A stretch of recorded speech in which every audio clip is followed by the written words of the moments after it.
Dia adalah Pita, pacarnya Septis. Saat Pita bertanya, siapa Pika, Sitif dengan kesal menjawab, kalau Pika ini fansnya yang rada-rada psiko dan bodoh. Karena gadis ini, bahkan tidak ingat namanya sendiri, tapi dia tidak melihat tubuhmu kan, tanya Pita. Dia tidak rela, dan ini menjadi satu-satunya wanita yang melihat tubuh Siptis, dan mendengar itu membuat Pika menjadi muak. Siptis langsung memprotesnya, tapi Pita menyuruh Sitis untuk tidak usah mempedulikan Pika. Reaksinya itu sudah biasa, fans cewek kan biasanya memang tidak suka idolanya punya pacar. Pika cepat-cepat mengalihkan perhatian Siptis, dan mengajaknya pergi makan bersama Septis, masih belum menyerah begitu saja. Bahkan kali ini, dia mencari Pika dengan datang langsung ke gedung Fakultas Seni Komunikasi. Di sana dia langsung disambut oleh beberapa fansnya, yang minta foto bareng. Dan dia menuruti mereka dengan senang hati. Pika saat itu yang bersama kedua temannya sambil menggerutu, Siptis yang palsu banget. Bagaimana tidak, di wawancara dia bilang single, padahal dia sudah punya pacar yang cantik kebangetan. Saat dia melihat Siptis menghampirinya, dia langsung bangkit hendak melarikan diri, tapi Septis menangkapnya dengan mudah dan merangkulnya kembali ke kursinya. Dia memanggil Pika sebagai fangirlnya, dan memberitahu kedua teman Pika bahwa Pikang ini fans cewek gila yang bahkan sampai mengintipnya ganti baju. Siapa sangka kalau universitas paling top Yuja ternyata punya seorang mahasiswa yang akan melakukan perbuatan tidak sopan seperti itu. Entah apakah dia mengambil fotoku, kalau sampai fotoku beredar, maka mungkin aku akan menuntutnya. Pika langsung cepat-cepat menutup mulut Siptis, lalu menyeretnya pergi dari sana, meninggalkan yang heboh sendiri. Begitu mereka menjauh, Pika langsung melabrak Siptis, dan menuntut apa sebenarnya yang Siptis inginkan darinya. Siapa namamu? Itulah yang Siptis mau. Apa sih masalahmu dengan masalah nama? Aku yang seharusnya tanya, apa masalahmu dengan masalah nama? Kan cuma nama.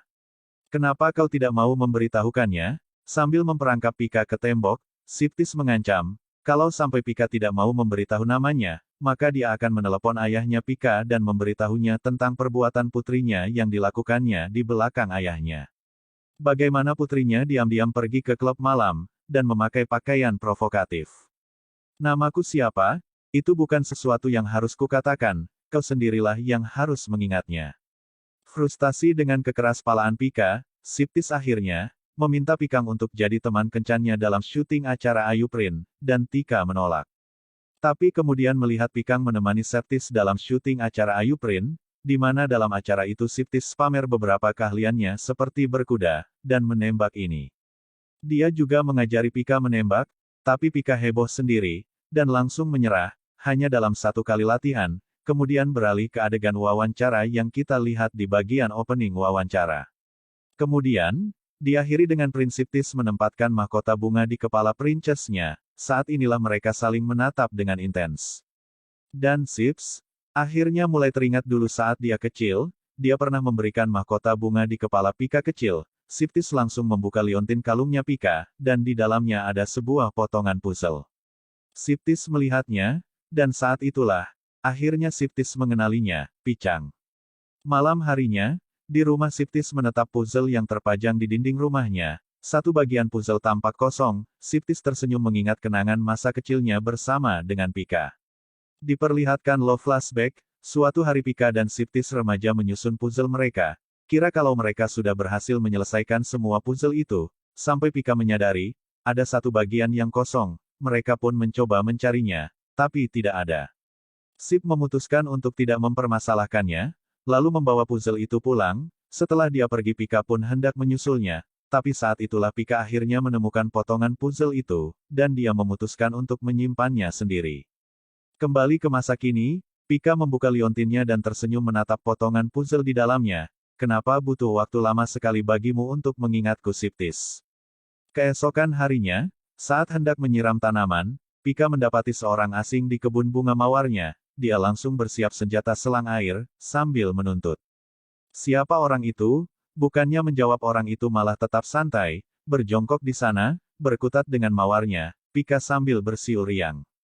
Pika dulu orang itu melakukan sesuatu, pada bunga mawarnya, tapi orang itu menyangkal, dan berkata kalau dia sudah memperbaiki pipa airnya, pegang kesal. Pika menuntut orang itu untuk berbalik menghadapnya, tapi orang itu mengacuhkannya, malah mengomentari kebunnya Pikang yang terlalu lebat kayak hutan. Aku bilang berbalik, siapa kau? Orang itu akhirnya berbalik, dia adalah Siptis yang baru saja memotong sebatang mawar, lalu menyodorkannya kepada Pika, sambil meniru Pika memanggilnya Pisiptia. Panggil aku Pisiptis. Ayo katakan sayang. Tidak mau keluar dari sini, kok kamu bisa ada di sini sih? Aku mau nyiram tanaman-tanaman ini. Aku jalan kaki ke sini, pintunya terbuka, jadi aku langsung masuk aja. Semudah itu, Pika terus menuntut Septis untuk keluar tapi Siptis mengotot tidak mau. Kesal Pika hendak menyiram Sepsis pakai selang, tapi Siptis mencegahnya, dan memberitahunya, bahwa airnya tidak akan keluar, karena pipa airnya rusak. Tidak percaya, Pika berusaha menyalakan selang airnya, tapi ternyata Siptis tidak berbohong. Pika berusaha mengocok-ngocok selangnya untuk membuat airnya keluar, tapi airnya tidak mau keluar. Namun, saat dia mengarahkan kepala selang ke wajahnya sendiri, airnya malah muncrat dengan deras, sampai mengagetkannya, dan air itu malah tidak mau berhenti, dan membuat Pika tambah heboh sendiri. Siptis berusaha membantunya. Dan alhasil mereka malah jadi berangkulan kayak pasangan lagi asyik main air. Tidak lama kemudian air itu akhirnya berhasil dihentikan, tapi mereka berdua sudah sangat basah kuyup, karenanya setelah ganti baju, Pika mendapati Siptis sedang ngobrol dengan ayahnya.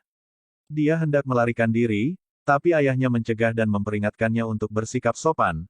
Terpaksalah Pikang akhirnya masuk ruang tamu duduk bersama mereka, sambil mendengarkan omelan ayahnya, atas sikap tak sopannya pada Septis. Mengira Pika tidak ingat Septis, ayah pun mengingatkan Pika tentang Siptis yang merupakan anak temannya pemilik perkebunan Wilmardin. Dia ini adalah teman masa kecilmu, aku ingin kalau dulu kita selalu pergi ke peternakan Wilmardin, setiap kali kau libur sekolah, apa kau tidak ingat? Tidak sama sekali. Dulu saat kau masih gadis kecil, kau selalu menempel padanya, lalu saat kau tahu kalau dia harus sekolah di luar negeri, kau menangis sangat keras. Iya, dia menangis seperti bayi. Wajahnya penuh air mata dan ingus, dia sekolah di luar negeri lama sekali. Lihatlah dia, sekarang dia tumbuh jadi pria yang sangat tampan. Aku sampai pangling, masa kau tidak ingat? Pika berkata kalau dia tidak ingat, dulu Siptis itu sangat imut, seharusnya dia tidak usah tumbuh aja. Ayah langsung marah, dan memaksa Pikang untuk minta maaf pada Septis. Pika menolak, ayah makin marah dan langsung melempar tatapan membunuh pada Pika. Minta maaf sekarang, perintahnya. Terpaksa, akhirnya Pika menurut dan meminta maaf dengan setengah hati. Setelah itu, Pika dengan terpaksa mengantarkan Siptis keluar. Pika mengatakan kalau dia mengantarkan Septis hanya karena perintah ayahnya, tapi Sip tidak percaya, dia yakin ada sesuatu yang ingin Pikang katakan padanya, jadi katakan saja.